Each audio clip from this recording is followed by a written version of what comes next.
Good afternoon, students. Today's topic is iron deficiency anemia. Since you have already done the assignment for this topic, we will not be having any assignments today. Starting with what is iron deficiency anemia? Iron deficiency anemia comes under the group called the hypochromic anemia. Hypo means less and chromic means color. Chrome means color. Okay. So hypochromic anemia is a type of anemia in which red blood cells are paler than normal. Here you can see a normal RBC. In a normal RBC, if you see, the center is a little pale, but the periphery is dark.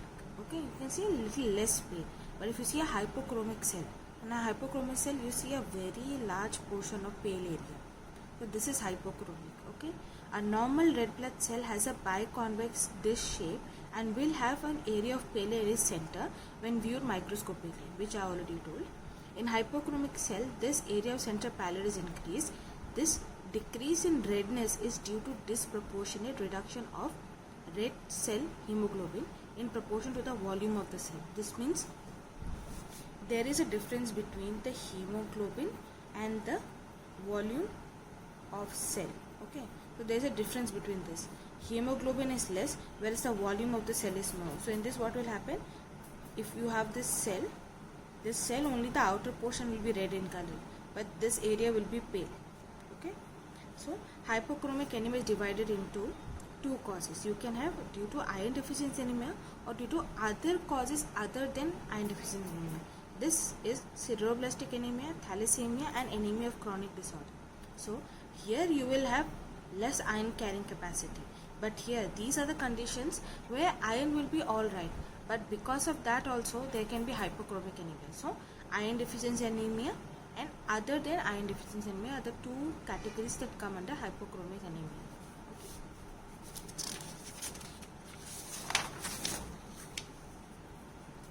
Iron deficiency anemia is one of the most common nutritional anemia. Its prevalence is high in developing countries. In developed countries, the mechanism of iron deficiency anemia is usually due to chronic occult blood loss, while in developing countries, poor intake of iron or defective absorptions are responsible for iron deficiency anemia. In developing countries like India, we have an Indian diet. In Indian diet, what do we mostly eat? We eat more rice. More rice in comparison to the meat or legumes or lentils. So what happens, since the carbohydrate is more and the protein content in which iron is more is less. Okay, so what happens is we have a poor intake. This means we are taking more carbohydrate than what we are supposed to take. So what happens, there is a poor intake of iron, or they can be defective absorption. Causes for defective absorptions I will discuss, but one example is hookworm infestation. This is very common in our population, especially in children. What happens is this worm will go and sit in your large intestine, and this will eat up all the iron. So what will happen, the worm will eat up the iron and you will not get. So there is defective absorption. So because of these two things, we in India we are having iron deficiency anemia. There are many other causes also, but this is in relation to developing countries why we are having these things. Overall, iron deficiency anemia in developing or in developed countries can be seen in females. Why women have iron deficiency anemia? Because when they get pregnant or during their lactational period, they do not have the adequate iron store. So when they are providing for the new baby or the fetus, they are losing a lot of iron. Okay. So coming to iron metabolism, iron required for hemoglobin synthesis is derived from two primary sources. Okay. First source is ingestion of food containing iron, that is green leafy vegetables, beans, meat and liver, and recycling of iron from senescent red cells. What it means, you get your iron from food sources, okay, or from old RBCs. These old RBCs, once they break down, what happens, it divides into hemoglobin. So that heme component adds up to the iron. Okay, so ingestion of food and recycling of all RBCs. Okay, so these two are your primary sources. Now iron is obtained from diet. Okay, iron is obtained from diet. Iron rich foods are your liver, your pulses, dates, green leafy vegetables, cereals and ragi. Okay, so iron is lost from body. How is iron lost? Iron cannot be directly lost. It goes through all these processes and in the end it is lost from skin, bowel and genitourinary tract. Okay, how genitourinary tract?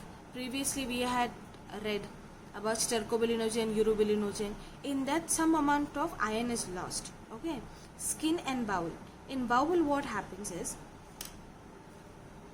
iron, when old iron, some amount of old iron which cannot be utilized by the liver or by the bone marrow will go to the large intestine. In that large intestine it becomes a part of old skin cells. Okay, all epithelial cells. So if you say a large bowel, it has an epithelium.